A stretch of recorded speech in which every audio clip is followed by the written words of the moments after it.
¿Ha oído alguna vez la expresión una manzana al día mantiene alejado al médico?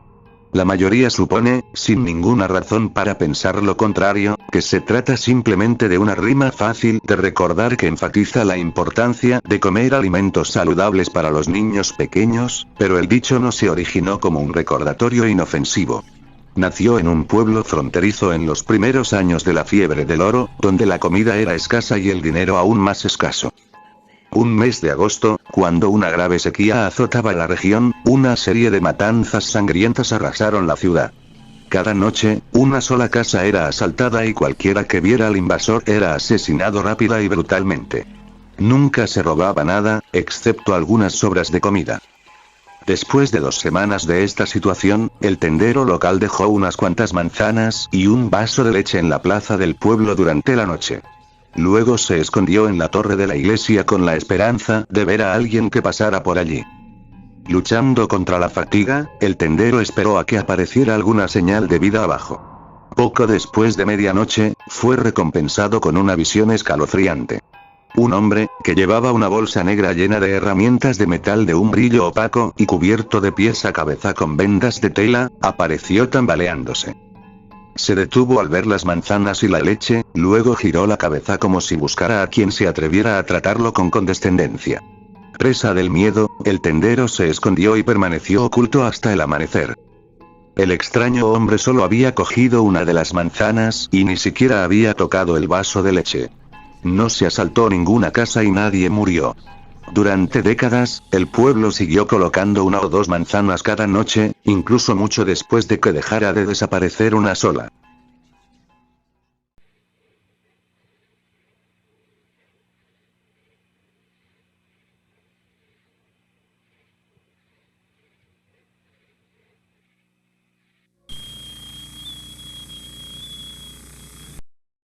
¿Alguna vez te has preguntado por qué Disney es malvado? Vale, déjame que lo exprese de otra manera. ¿Te has preguntado alguna vez por qué todo lo que hace Disney Corporation se ve con cinismo? ¿Por qué incluso las cosas más benignas que fabrica Disney se tratan como si todavía hubiera algo sospechoso en ellas? Bueno, te puedo asegurar que no tiene nada que ver con una dosis excesiva de escepticismo hacia una empresa familiar. Pero para entender a qué me refiero, tenemos que hacer un pequeño viaje por el camino de la historia. En sus inicios, el competidor de Disney se llamaba Fleischer Studios. Con sede en Nueva York en lugar de California, Fleischer podría considerarse más adulta y atrevida que la Disney más familiar y dócil. Por supuesto, todos sabemos cómo terminó esta especie de rivalidad. Disney se hizo cada vez más popular y Max y Dave Fleischer se desvanecieron en el olvido. Aún así, cada vez que un animador de Disney comete un error, los guionistas no piensan bien las cosas o alguna chica de una de esas tontas comedias de adolescentes encuentra su punto G, alguien en algún lugar inventa alguna disparatada teoría conspirativa para explicarlo. Y ahora sé que hay una razón para eso. Todo empezó en mi tranquilo pueblo del estado de Nueva York, cuando nuestro cine local decidió subastar algunos de los rollos de película antiguos que tenían guardados en el ático. Al parecer, el nuevo director estaba más interesado en ganar dinero rápido que en preservar piezas de la historia del cine. De cualquier manera, conseguí algunos rollos muy antiguos de los años 30 e incluso 2 de los 20. En total, conseguí 5 rollos por $100, un precio bastante barato teniendo en cuenta que los coleccionistas probablemente pagarían 10 veces esa cantidad. Cuando empecé a verlas en el viejo proyector que me dejó mi abuelo después de morir, me sorprendió descubrir que todas eran caricaturas de Fleischer. Y en buen estado, además. Las que conseguí se titulaban Cowboy Hotel, There's Something About a Soldier, The Old Man on the Mountain y Bimbo's Initiation. El carrete de la última también era más grande, lo que me hizo creer que se trataba de Bimbo's Initiation y algunos otros cortos añadidos como material extra. Esto inmediatamente me hizo tener esperanzas de ver un cortometraje nunca estrenado o incluso un making of. Ahora bien, claro, todos estos cortos se pueden ver en sitios como YouTube, y yo también los he visto antes, pero poner los carretes de películas reales hace que ver estos cortos sea una sensación completamente distinta. Todos se desarrollaron como debían, sin nada fuera de lo normal. Todos, excepto la iniciación de Bimbo. Para aquellos que no lo sepan, este corto cuenta la historia de cómo Bimbo, una figura parecida a un perro, se ve presionada a ingresar en una secta y tiene un giro bastante cómico al final. El cortometraje comienza con normalidad al principio. Vemos a Bimbo caminando por la calle y silbando, pasando por 3 barrancos a medida que avanza. Luego cae por el 4.º barranco donde queda atrapado por Mickey, que sella la tapa con un candado gigante. No es broma, eso realmente sucede. Ve a verlo tú mismo. Luego vemos varias escenas de Bimbo siendo acosado para que se una al oscuro culto y escuchamos el pegadizo ¿quieres ser miembro? ¿Quieres ser miembro? Del líder del culto, después de lo cual Bimbo declara enfáticamente no. Antes de que el culto lo torture de varias maneras para obligarlo a unirse. Después de algunas escenas más de tortura, Bimbo cae por una puerta y le piden una última vez que se una al culto, pero se niega nuevamente y se revela que la líder es en realidad Betty Boop, aquí en su personalidad inicial, parecida a la de un perro, y que el culto está formado únicamente por clones de Betty Boop. Bimbo acepta su iniciación y el asunto termina. Pero aquí es donde mi copia difiere del lanzamiento original. En lugar de caer por la puerta y entrar en otra habitación, Bimbo cae en una cueva. Comienza a sonar una música espeluznante mientras Bimbo avanza, mirando las estalactitas que tiene encima mientras camina. Luego suena un fuerte chirrido de trompeta y una extraña criatura parecida a un pájaro aparece ante él. La música anterior comienza a sonar y en lugar de decir ¿quieres ser miembro? El pájaro canta bienvenido a Xibalba. Bienvenido a Xibalba. Y en lugar de decir no.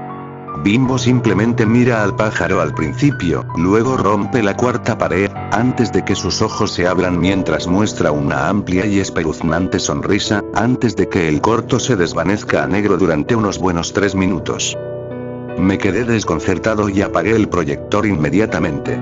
Pero luego me di cuenta de que este carrete era más grande que los demás y como tenía curiosidad por saber qué más había en él, encendí el proyector nuevamente y esperé a ver qué sucedía a continuación. La pantalla negra corta a una tarjeta de título blanca que dice La maldición de los carniceros. ¿La maldición de los carniceros? ¿Qué significa eso? La tarjeta de título se corta y Bimbo vuelve a caminar por la cueva, esta vez acompañada de música de temática nativa. Y cuando digo de temática nativa, no me refiero a una imaginación anticuada y casi racista de la música nativa. No, me refiero a la música nativa real que uno escucharía tocar a una auténtica banda nativa. Consiste principalmente en flautas acompañadas de un tambor que resuena diseñado para transmitir un estado de ánimo inquietante. Bimbo entra en una gran caverna llena de todo tipo de seres extraños y monstruos, 2 de ellos sentados en tronos. Uno tenía apariencia esquelética, el otro más parecida a un pájaro. Lo más extraño de todos los personajes, excepto Bimbo, es la forma en que están dibujados. Mientras que el contorno y los rasgos de Bimbo son muy llamativos y simplistas, el contorno de los otros personajes es delgado y tienen rasgos muy realistas. Tanto que incluso se pueden ver los hoyuelos en sus caras cuando hablan. La figura con forma de pájaro que está en el trono se levanta, sostiene un cetro en el aire y habla. La razón por la que la pongo entre comillas es porque en realidad no habla. En cambio, suena un chasquido rítmico, como si se estuvieran aplastando pequeños trozos de madera, y un conjunto de símbolos extraños emanan de la boca de la figura. Los atajos muestran a Bimbo mirando horrorizado y declarando enfáticamente no. Una vez más. Suenan fuertes chillidos de trompetas y de la boca de todos los demás solo sale un símbolo. Bimbo grita de horror y quiere correr, pero es atrapado por una figura esquelética que usa ojos. Y una segunda figura que lleva un hacha.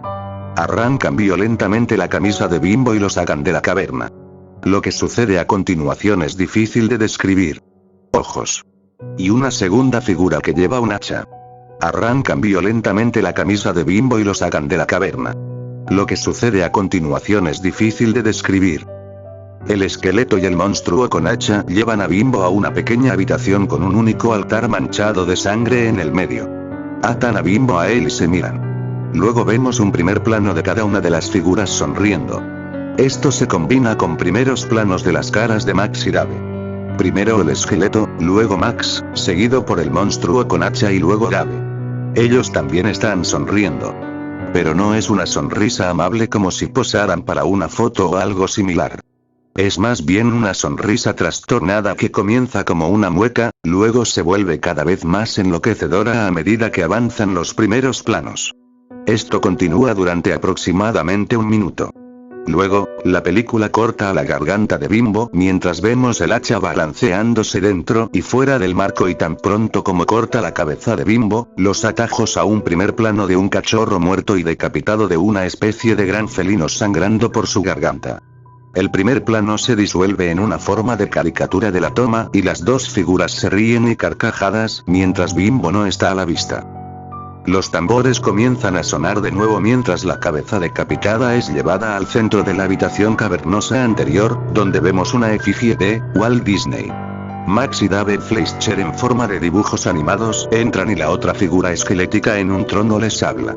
Esto se indica nuevamente por los símbolos que emanan de su boca. Posteriormente, a los dos se les da una especie de cuchillo negro extraño y volvemos a pasar a imágenes de acción en vivo de ellos cortándose una de sus manos, sangrando excesivamente, antes de verlos untando su sangre en una efigie de la vida real de Walt. El corto vuelve a pasar a la caricatura donde el monstruo con hacha de la escena de la decapitación hace lo mismo con la efigie de Walt, y los personajes de la caverna encuentran un buen deporte para jugar con él como si fuera una pelota de baloncesto, tirándolo una y otra vez. Finalmente, la cabeza se dirige hacia una de las figuras en los tronos, que la coloca en una caja y luego apunta con su cetro a Max y Dave, quienes se arrodillan ante él. La escena se oscurece y un gran fragmento de texto se muestra en toda la pantalla y parece escrito con los mismos símbolos extraños que se vieron antes. Este es el final del corto. Es decir, más o menos. Después del texto, el corto pasa a una pantalla negra con un texto que dice Copyright Fleischer Studios MCMXL. Después de que el video terminó, apagué el proyector y me quedé mirando la pantalla ahora en blanco durante lo que me pareció una eternidad. ¿Qué demonios acabo de ver? Claro, Fleischer Studios no era ajeno a lo infernal ni al ocultismo. Uno de sus cortos, Red Hot Mama, incluso muestra a Betty Boop yendo literalmente al infierno en un sueño y congelándolo junto con el diablo. Pero Max y Dave nunca mostraron violencia gráfica en su trabajo. Entonces, ¿qué era esto? ¿Un oscuro proyecto personal? ¿Un intento desesperado por salvar su estudio? Decidí averiguarlo. Unos días después, hice una copia digital del reel para poder tomar capturas de pantalla y publicarlas en foros en busca de una respuesta. Pasaron varias semanas, pero finalmente alguien me respondió. El usuario conocido como Vintage23 me dijo que la escritura que se mostraba era maya, al igual que todo el tema de la maldición de los carniceros. El usuario me dijo que la escena con el esqueleto y el hombre del hacha era una escena muy conocida en la mitología maya que representa al dios de la muerte, esqueleto, y al dios de la lluvia, hacha, sacrificando algo llamado el bebé jaguar. Vintage23 también me dijo que las figuras de la caverna eran los señores de Xibalba, el inframundo maya, y que estaban dibujadas en lo que se conocía como estilo códice. Vintage23 incluso tuvo la amabilidad de traducirme los textos que emanaban de ellos. Esto es lo que se dijo durante la maldición de los carniceros. Primera escena en la caverna. Tú, Bimbo, serás sacrificada como un acto de venganza por tus creadores. Todas las figuras en la caverna, traducido aproximadamente. Sacrifícalo. Sacrifícalo. Se les dice a Max y Dave. Ustedes que han sido agraviados, sacrifiquen su sangre con estas espadas y su deseo se cumplirá. Y este es el texto completo al final del corto, de nuevo, traducido de forma muy libre. En este día, 31 de octubre de 1940, nosotros, Max y Dave Fleischer, nos vengamos de nuestro enemigo, Walt Disney. Que nunca encuentre la paz. Que todas sus obras sean mal vistas y que su nombre esté asociado para siempre con el hedor de la inmundicia. Que Disney trabaje para siempre con su oscura sombra cerniéndose sobre él. Vintage23 también me dijo que tendría que estar de acuerdo con él en que esto debe haber sido una broma elaborada que alguien me había preparado. Le pregunté a la persona por qué y solo me envió una respuesta. Porque no pudimos descifrar y leer el maya hasta los años 90, 80 en el mejor de los casos. Al leer esto, me quedé sentado allí mirando la pantalla quién sabe por cuánto tiempo, tal como lo había hecho después de ver el cortometraje. Pero yo sabía que no se trataba de una falsificación ingeniosa.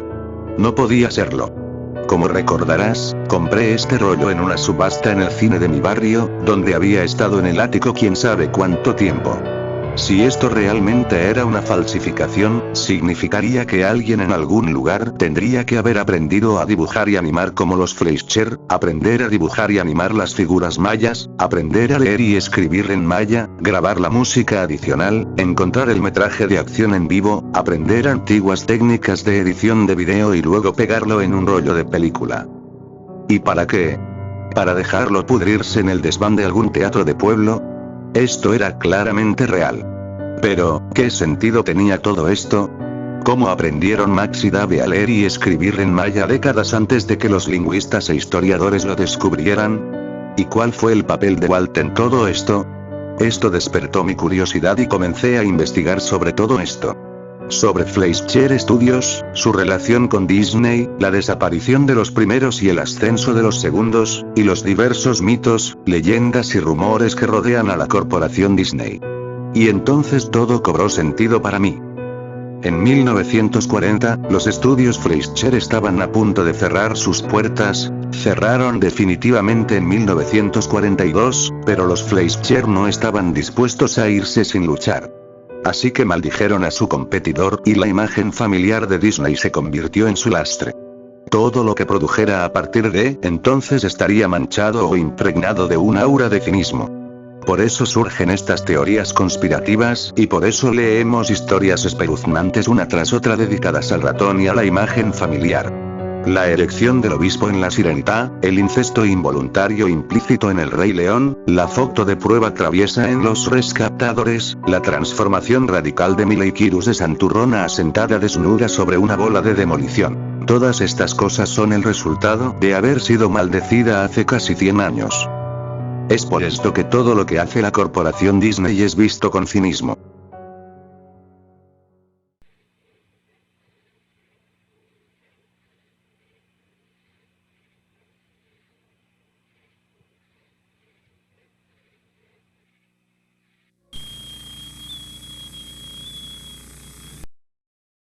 Yo soy ese que el mundo abandonó, al menos hasta que termines de leer esto. No se trataba de que yo fuera insignificante. Todos tenemos algo que nos hace únicos de cierta forma. El problema fue que mi algo era pasar de una familia adoptiva a otra, escuelas y situaciones sociales sin dejar el más mínimo rastro. Era demasiado tímido como para crear amistades duraderas, y extrovertido como para encajar con los solitarios. En consecuencia, terminé viviendo en una soledad mucho más grande que la de cualquiera de ellos. Pero estaba bien. Durante la preparatoria y la universidad, todo fue perfecto. Me dije a mí mismo que todo estaba tranquilo. Cada cosa tiene su tiempo, y yo no era más que otro miembro de ese grupo silencioso que los programas de televisión y películas prefieren ignorar. Cuando los jugadores de los equipos, las porristas y los líderes estudiantiles salieran junto conmigo al mundo real, donde todos estaríamos en el mismo barco, entonces me levantaría y... En realidad no sé qué esperaba, pero nada sucedió. En su lugar, llegaron las redes sociales. Empezó como algo inocente, en la preparatoria con Miss Pace. Durante la universidad me mudé a Facebook y después a Google. A medida que los años pasaban, me hundía en un mar de vergüenza. Todo el mundo vivía feliz, sonriente, festejando, bebiendo, bailando, saliendo de vacaciones y experimentando los mejores momentos de su vida. ¿Qué estaba pasando? Tenía una cuenta de Facebook, y tenía a los dichosos amigos que conseguí con el pasar de los años, pero no lograba publicar nada real ni considerable. Mis escasos intentos generaron nulas visualizaciones y me gusta. Aquella noche de mi fiesta de graduación, a la que nadie fue, a pesar de los centenares de invitaciones que envié y de las decenas de personas que confirmaron asistencia, sentí algo negro burbujeando en el fondo de mi corazón. Era una amargura que había estado hirviendo a fuego lento durante toda mi vida, y era demasiado dolorosa como para dejarla así, entonces rompí uno de mis principios sagrados. Mentí. Caminando por las calles, me encontré con una fiesta de graduación aleatoria, entré y en el medio de la multitud grité "Vamos grupo". antes de tomarme una foto rodeado de varias personas embriagadas que automáticamente sonrieron y gritaron animadamente en dirección a la cámara. Corrí a casa y, con las manos temblorosas, publiqué la fotografía en Facebook con las palabras "mi loca fiesta de graduación". Me descubrirían. Lo sabía. Alguien reconocería esa fiesta, la casa o ellos jamás me creerían que yo pudiera tener amigos de verdad. Me bebí una botella entera de whisky, esa misma que había comprado para mi fracasada fiesta. El mundo me había ignorado todo este tiempo, pero si me descubrían sería humillado, lo que sería algo mucho peor. Habría hecho cualquier cosa por no haber publicado aquello. Sacando el rostro entre un charco de mi propio vómito, desperté aturdido por la resaca, con el brillo horroroso del sol en mi espalda y más de 1000 me gusta. ¿Quién pensaría que fueras tan fiestero? Felicidades por la graduación. Wow, ahora somos adultos. ¿Cuándo será la próxima? No pude asistir a esta, pero iré a la próxima. Por Dios. No solo fue el hecho de que no me descubrieran, sino también la oportunidad de, ¿qué? ¿Qué es esto? Ellos no querían algo real. No querían algo sustancial. Querían consumir positividad y sentirse felices por eso. Por supuesto, no puedo juzgarlos pues sería contrastante. Ellos anhelaban publicaciones con momentos excitantes, y yo buscaba su reacción. Siempre quise que me notaran, y ahora podía lograrlo. Solo, viajé durante 6 horas a la playa y saqué varias fotos mías en unas supuestas vacaciones en Sudamérica. Incluso le pedí a una chica que pasaba por ahí que se tomara una foto conmigo y, por increíble que parezca, ella aceptó con esa sonrisa falsa que todos hacemos en el momento en que una cámara apunta en nuestra dirección. ¿Quién es ella? Sudamérica es muy agradable en esta época del año. ¿Es tu novia? ¡Qué envidia, hermano! Maravilloso. La facilidad de aquello rayaba en lo ridículo. Nadie quería ver más allá de la fachada. Nadie quería descubrirme. Era un espacio de desesperada positividad. Aquella publicación resultó en mi primera reunión en años, y junto con eso las personas empezaron a reconocer y elogiar mi supuesto bronceado de las vacaciones. Empecé a volverme adicto. No voy a mentir, al menos no en esta confesión.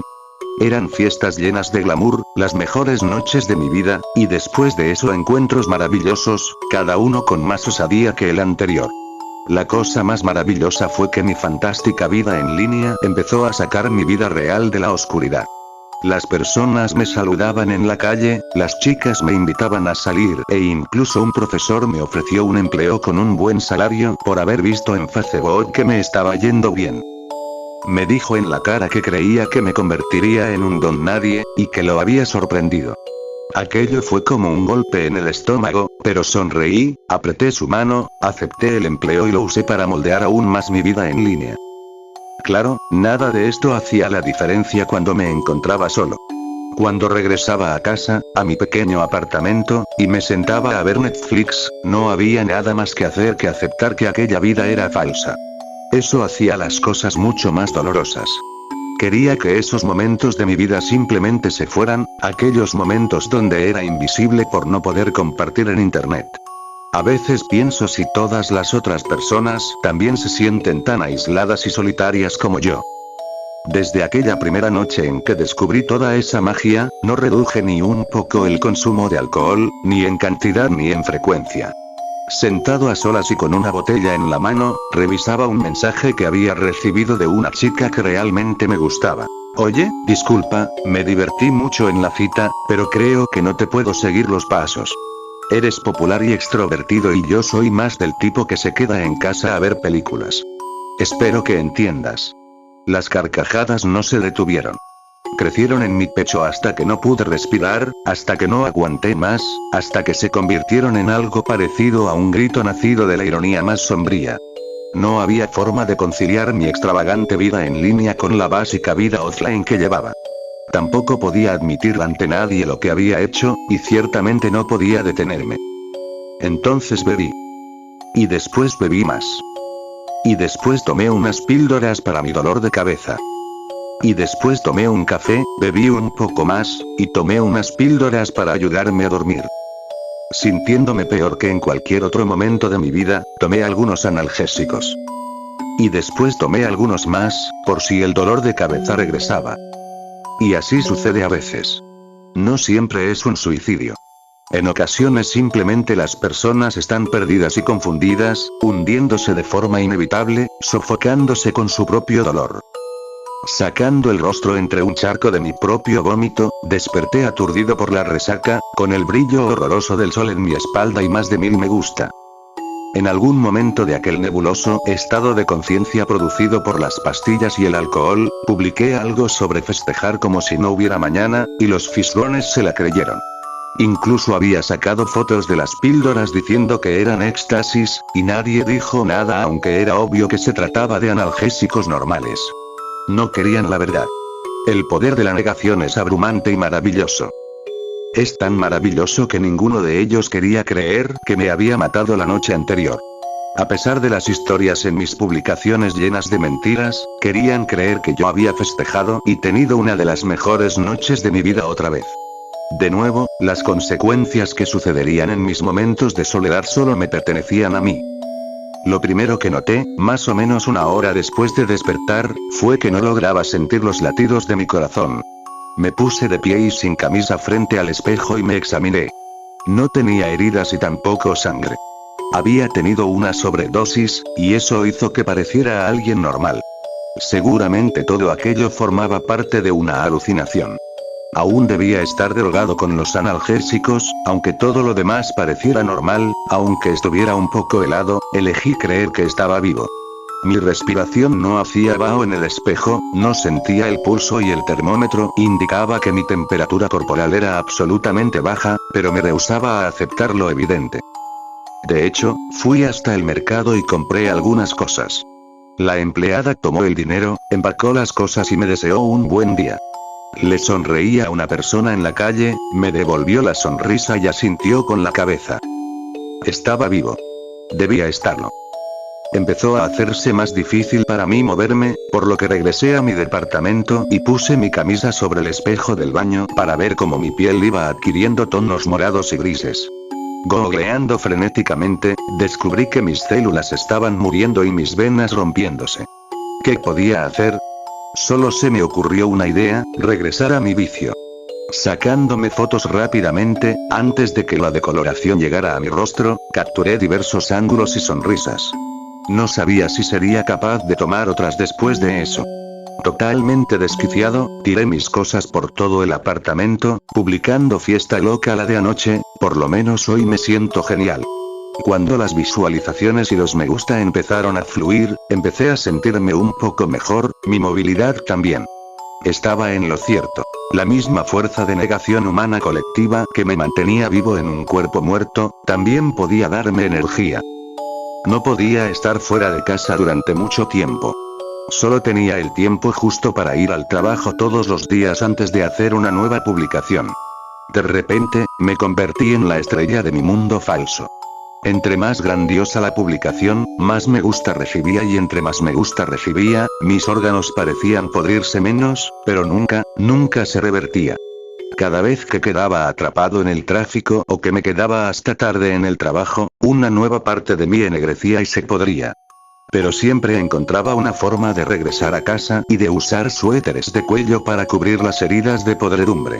Trabajando en casa, como no necesitaba comer ni dormir, me daba tiempo extra para planear mejor mi vida en línea, lo que me mantuvo estable durante varios meses. Mi rostro empezó a ponerse morado al paso del tiempo, pero lo cubría con maquillaje. Creo que eso fue lo que me delató, y una mujer que estaba en la misma condición que yo entró en contacto conmigo. Idiota, me escribió. Nos entregarás a todos en bandeja de plata si sigues publicando así. Me dio una dirección y fui a parar a una pequeña casa en el medio de uno de los bosques más alejados sin saber qué esperar. Me moví hasta ese lugar porque me di cuenta que estaba peleando una guerra perdida por dejar intacta mi existencia. Toqué a la puerta, pero nadie atendió. Eventualmente noté que no tenía llave, y entonces ingresé a ese lugar fétido y pútrido. Por primera vez estaba feliz de que mis sentidos entorpecidos apenas me dejaran percibir el olor. Allí dentro, en la oscuridad, la encontré rodeada por la luz que emitían las pantallas de 10 computadoras. No creí que realmente estuviera viva, o mejor dicho, con movimiento. La mayor parte de su esqueleto estaba expuesto junto con trozos de carne podridos que escurrían un caldo negro. Una mano manipulaba el teclado y la otra el mouse. Un cadáver de una década que se había fundido a su silla. El lado del cráneo que estaba en mi dirección aún tenía cabello, pero cuando se volteó para verme, logré ver el hueso blanco que se había escondido por mi perspectiva visual. Sorprendentemente, su rostro estaba intacto, conservado entero debido a un mantenimiento cuidadoso, y sus ojos eran las únicas cosas por las que parecía estar viva. Idiota, me dijo con rispidez. Tienes que ser más inteligente para esto. ¿Hace mucho tiempo que haces esto? Le pregunté mortificado. Hace mucho más tiempo que tú. Me dio la espalda e hizo clic en una de las pantallas. Debes tener más de un perfil si quieres progresar. Di un paso al frente. ¿Cómo es eso? Hace 2 años no era más que un esqueleto con un poco de tejido muscular, me dijo con una voz que apenas era un débil susurro empujado a través de su boca por un pulmón mohoso que podía verse cuando se contraía en su pecho. Hasta que alguien hackeó mi cuenta y fingió ser yo. Hubiera muerto aquí, sola. Y nadie ni siquiera lo notó, pensé en voz alta.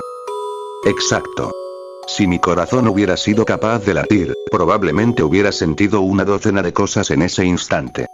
Sin embargo, lo primero que pregunté fue, ¿cuántos de nosotros existen? Ella sonrió con la mitad de los labios. Más de los que crees, te lo apuesto, pero solo podemos sobrevivir si nadie sabe de nuestra existencia, entonces ellos son muy, pero muy buenos en mentir. La mujer dejó que su único pulmón descansara un poco antes de continuar. Trabajar en casa o dando golpes en internet para conseguir dinero. No tener más que la cuenta de electricidad, ya que no necesitamos comida, agua o calefacción. Es algo maravilloso, ¿no lo crees? Le dije rápidamente, animado porque finalmente había encontrado a alguien con quien tener una conversación genuina. Ya había deseado que mi vida real pudiera podrirse y despedazarse, y realmente sucedió, simplemente para dejarme con el remordimiento de lo idiota que había sido. Ella sonrió nuevamente. 3 días después llevé mi computadora hasta ese lugar, y luego compré más para incrementar nuestras operaciones. Por primera vez en mi vida, gastaba mis horas libres junto a otra persona, y sentía las partes negras de mi corazón regenerándose. Ella empezó a parecer y a sonar más como una humana con cada semana que pasaba, mientras su carne se regeneraba poco a poco con cada publicación. Pero evidentemente, aún sigo siendo aquello que el mundo abandonó. No era precisamente un cuento de hadas, pero era mi felices por siempre, nótese el énfasis en la palabra siempre, y perdí la voluntad de seguir adelante después de lo que sucedió. Una brisa levantó una cortina de nuestras ventanas, y un hombre que se había perdido después que su camión se atascara en la carretera, se asomó por esa ventana. Ella todavía estaba podrida y él lo notó inmediatamente. Y sin más, ella cayó en el suelo, fin. No quedó más que su cadáver putrefacto. Limpié todo después que el sujeto salió corriendo aterrado y encontró otro lugar para pedir ayuda, pero ya no era igual que antes. No estoy seguro de si las personas como yo pueden volver a la vida, o si lo mejor que podemos hacer es aferrarnos a nuestra falsa existencia en la esfera mental de la humanidad. Pero no puedo volver a estar solo. Creo que sobre esto trata mi confesión, puedo estar muerto, pero aún no logro entender cuándo pasé del límite de la locura enfermiza. Ya dejó de importarme. Ni siquiera les diré quién soy en realidad, solo así podré seguir viviendo mi vida falsa. Aún estaré por allí publicando, junto con tantos otros de mi especie, y ustedes seguirán haciendo me gusta, compartiendo y comentando lo que supuestamente fue la mejor noche de nuestras vidas. Estoy feliz así, no importa lo asqueroso que sea, porque ya no estoy solo. Quizás ella no sea más que un cadáver podrido, pero por lo menos es mi amada. Ella es la que se ve sonriendo y festejando en todas mis fotos. El poder del Photoshop en nuestros días es absurdo.